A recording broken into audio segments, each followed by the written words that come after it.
Everyone.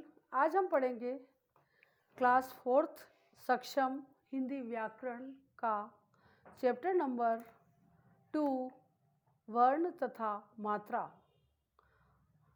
बोलते समय हमारे मुख से कुछ ध्वनियाँ निकलती हैं। इन्हीं ध्वनियों के शब्द और शब्दों से वाक्य बनते हैं। इस प्रकार भाषा ध्वनियों से ही बनती है। जैसे किसान शब्द का उच्चारण करते समय हमारे मुख से कई ध्वनियाँ निकलती है। किसान शब्द 6 ध्वनियों से बना है। क प्लस ई प्लस स प्लस आ प्लस न प्लस अ।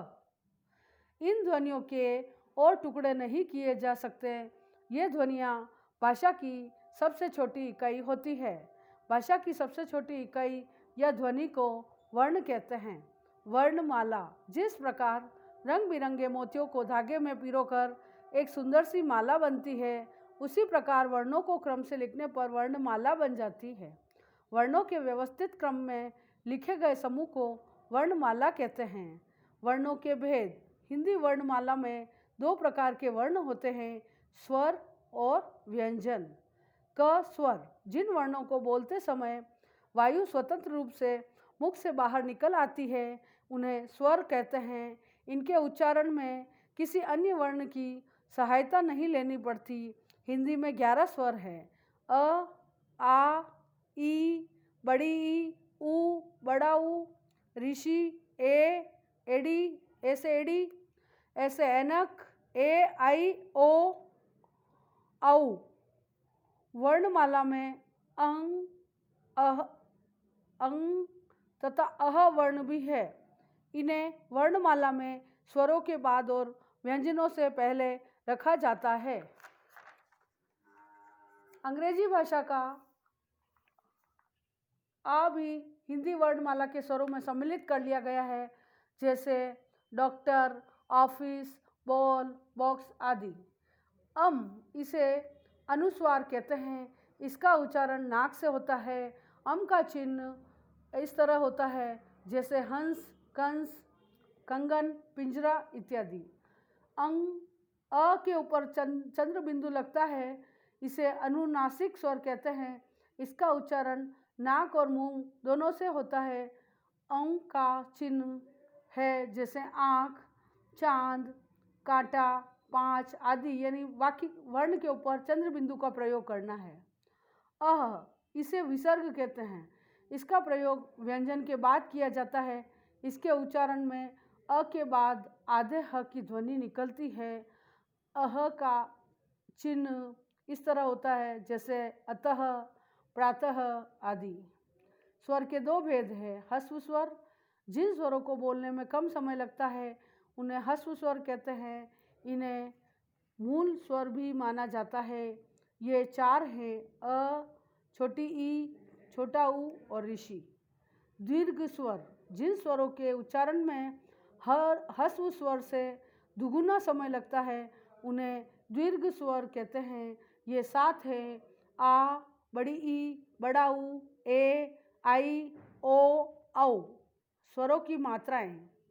हिंदी में स्वर 2 प्रकार से लिखे जाते हैं। नंबर 1 अपने मूल रूप में, जैसे अ, आ, छोटी ई, बड़ी ई, ऊ, बड़ा ऊ, ऋषि, ए, एन, ए, आई, ओ, औ। किसी व्यंजन के साथ मिलाकर, जैसे स प्लस अ, स, प प्लस आ, पा, फ प्लस ऊ, फू। व्यंजन के साथ लगने वाले इस स्वर के विशेष चिन्ह मात्रा कहलाते हैं। स्वर अ में कोई मात्रा नहीं लगती है। स्वर मूल रूप में है यानी अ, और अद्रक स्वर मात्रा रूप में मत, यानी कोई मात्रा नहीं लगानी है। आ है, आ में आ की मात्रा लगाई तो आम बन गया। छ में छा, त में ता, दोनों में आ की मात्राएं लगाई। छोटी ई में इस तरह से वर्ण के पीछे की ओर मात्रा लगती है तो ईस, चिड़िया। बड़ी ई इस तरह से वर्ण के बाद में मात्रा लगती है ईद और कील, ये दो शब्द है जो बड़ी ई से संबंधित है। ऊ, छोटा ऊ में कोई मात्रा नहीं लगती है, ये नीचे लगती है मात्रा वर्ण के। उधर, पुत्र, बड़े ऊ में नीचे की ओर इस तरह से मात्रा लगती है, और ऊपर धूल इस तरह से मात्रा लगती है। ऋषि में इस तरह की मात्रा लगती है। ऋण और वृक्ष, ये दो शब्द हैं ऋषि से बनने वाले। ए की मात्रा ऊपर एक मात्रा लगती है वर्ण के ऊपर, तो एक और मेल इस तरह से शब्द बनते हैं। आई में क्या लगता है, दो मात्राएं लगती हैं, तो ऐनक और जैसा, है ना। ओ में वर्ण के बाद और वर्ण के ऊपर दो मात्रा लगती है। अ में आ की मात्रा लगई और ओ की मात्रा लगई, तो ओस बन गया, बोल बन गया, दो शब्द बन गए। इस तरह से कई शब्द बन सकते हैं। जैसे जैसे अपन वाक्य मात्रा का प्रयोग करेंगे वैसे वैसे शब्द बनते जाएंगे। औ में एक तो अ से आ की मात्रा लगई अ में, और फिर ऊपर ओ की मात्रा लगई, तो और मौन, ये दो शब्द बने। व्यंजन, स्वर की सहायता से बोले जाने वाले वर्ण व्यंजन कहलाते हैं। किसी भी व्यंजन का उच्चारण बिना स्वर की सहायता से नहीं किया जा सकता। हिंदी भाषा में 23 व्यंजन होते हैं, जैसे क वर्ग के व्यंजन क, ख, घ, घ, अण, अंग। च वर्ग के जो है व्यंजन है च, छ, ज, ण, इसमें च साइलेंट चल रहा है। ट, ठ, ड, ढ, अण, अंग, अण, ढ, ये इस तरह से ट इसमें साइलेंट चल रहा है। त वर्ग की त जो है वर्ण जो है इसमें प्रमुख है। त वर्ग में त, थ, द, ध, न। प वर्ग में प, फ, ब, भ, म। फिर यर, लव, श, श, ह, क्षत्रज्ञ, क्ष्र। इस तरह से कुल 5 वर्ग बनाए गए हैं व्यंजन को समझने के लिए। व्यंजनों की पहली 5 पंक्तियां अपने पहले अक्षर के नाम क वर्ग, च वर्ग, ट वर्ग, त वर्ग, प वर्ग से जानी जाती हैं। आगत ध्वनियाँ ज और फ, जब किसी शब्द के नीचे बिंदु लगता है फ, ये ध्वनियाँ अन्य भाषा से आई है, तो इसको आगत ध्वनियाँ कहते हैं। उच्चारण के आधार पर व्यंजन के 3 भेद होते हैं: स्पर्श व्यंजन, अंतःस्थित व्यंजन और ऊष्म व्यंजन। क स्पर्श व्यंजन, जिन व्यंजनों का उच्चारण करते समय जीभ मुख के किसी न किसी भाग का स्पर्श करती है उन्हें स्पर्श व्यंजन कहते हैं। क से म तक के सभी वर्ण स्पर्श व्यंजन होते हैं। अंतस्थ व्यंजन, जिन वर्णों का उच्चारण करते समय जीभ मुख के किसी भाग से पूरी तरह स्पर्श नहीं करती है उन्हें अंतस्थ व्यंजन कहते हैं। यर, लव, श अंतःस्थ व्यंजन है, ओनली यर, लव, श नहीं। ऊष्म व्यंजन, जिन व्यंजनों के उच्चारण में मुख से गर्म वायु निकले उन्हें ऊष्म व्यंजन कहते हैं। श, श, स, ह ऊष्म व्यंजन है। संयुक्त व्यंजन, 2 व्यंजनों के मेल से बने व्यंजन संयुक्त व्यंजन कहलाते हैं। जैसे क और श को मिलाए तो क्ष बन गया, तो क्ष से 2 शब्द बने क्षत्रिय और कक्षा। त्र 2 शब्दों का 2 वर्णों का मेल है, त प्लस र,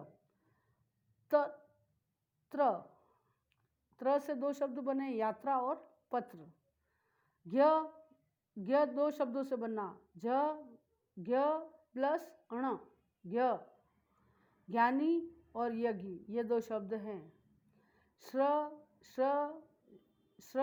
प्लस र अर्थात श्र, तो श्रमिक और आश्रम 2 शब्द बन गए। स्वरों की तरह व्यंजनों को अलग से बोला नहीं जा सकता, किंतु उन्हें स्वर के बिना लिखा जा सकता है। हलत, स्वर के बिना व्यंजन लिखने के लिए कई बार व्यंजन के नीचे रेखा लगाई जाती है, इसे हलंत कहते हैं। हलंत से पता चलता है कि इस व्यंजन में अ नहीं है, जैसे ट प्लस अ, मट्ठा, ट अ के बिना ट, मट्ठी। संयुक्त अक्षर वाले शब्द, जब 2 व्यंजनों के बीच कोई स्वर न हो तथा उन्हें मिलाकर लिखा जाए या बोला जाए तो मिले हुए व्यंजनों को संयुक्ताक्षर कहते हैं। क्षत्रज्ञ, श्र श्री भी संयुक्ताक्षर है, परंतु उनका रूप बदल गया है। नीचे दिए गए कुछ संयुक्ताक्षर को ध्यानपूर्वक देखिए, जैसे न, आधा न और पूरा न, तो इससे शब्द बना गन्ना, पन्ना, भिन्न। त आधा और पूरा त, तो उत्तर, कुत्ता, पत्ता, ये 3 शब्द। प आधा और त, तो इससे शब्द बना प्राप्त, गुप्त, लिप्त, इस तरह से शब्द बनते हैं। प्य, प्याला, प्यार, प्याज। च, बच्चा, कच्चा, सच्चा। आधा त और थ से बनने वाले शब्द है पत्थर, हत्था, गुत्थी। अन्य व्यंजन, हिंदी वर्णमाला में अंग और ढ 2 और व्यंजन है, इन्हें अन्य व्यंजन या अतिरिक्त व्यंजन कहते हैं।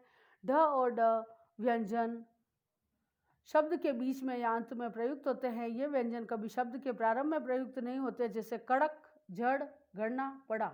ट वर्ग के ढ तथा ढ के विकसित वर्ण है। इन वर्णों के नीचे बिंदु लगाने पर ध्वनि में अंतर आ जाता है, जैसे ड वर्ण वाले शब्द है डग, डगर, डर।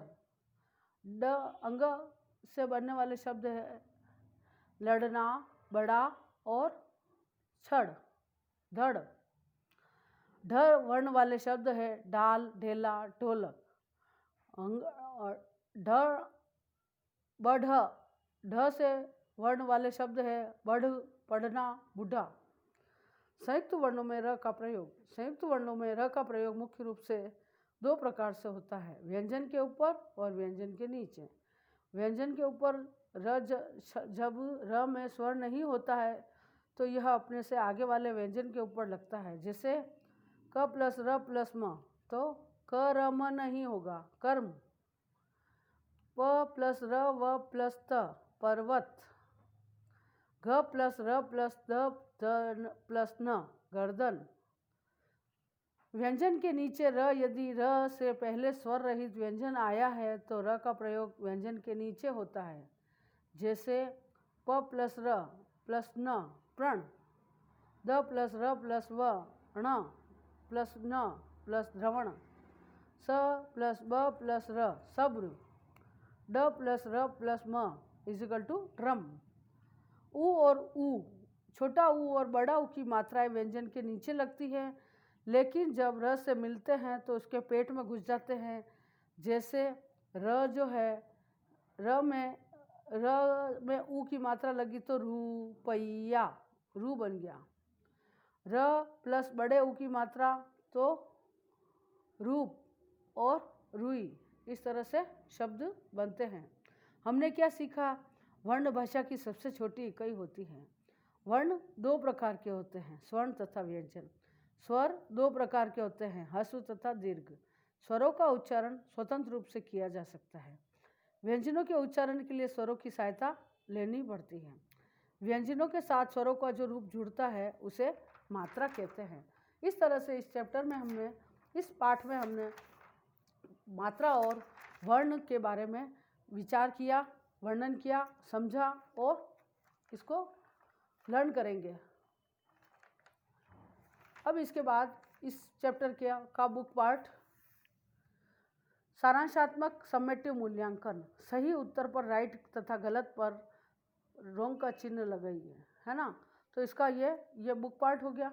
इसको मैं इसका चिन्ह लगा के आपको इसका PDF सेंड करूँगी, जो आपको बुक में ही फिल करना है। और ये जो 4 क्वेश्चन है, नीचे दिए गए प्रश्नों के उत्तर लिखिए। इसमें से 3 इम्पोर्टेंट क्वेश्चन है, उसका PDF मैं सेंड करूँगी, जिसको आप एक हिंदी व्याकरण की, हिंदी सेकंड की एक कॉपी बना लेनी है, नोटबुक बना लेनी है, और उसमें चैप्टर नंबर 2 डाल के और ये क्वेश्चन आंसर आपको उस कॉपी में उतार लेने हैं और लर्न करने हैं। ये वाला जो है वो बुक पार्ट है, बुक में फिल करके बुक में से ही लर्न करना है। ओके, इस तरह से ये चैप्टर यहाँ कंप्लीट होता है और इसका PDF मैं अभी आपको सेंड करूँगी। इसके क्वेश्चन आंसर की वीडियो फ़ोटो लेके आपको सेंड कर दूँगी मैं, जो आप उसको नोटबुक में उतार लीजिएगा। Thank you, have a nice day.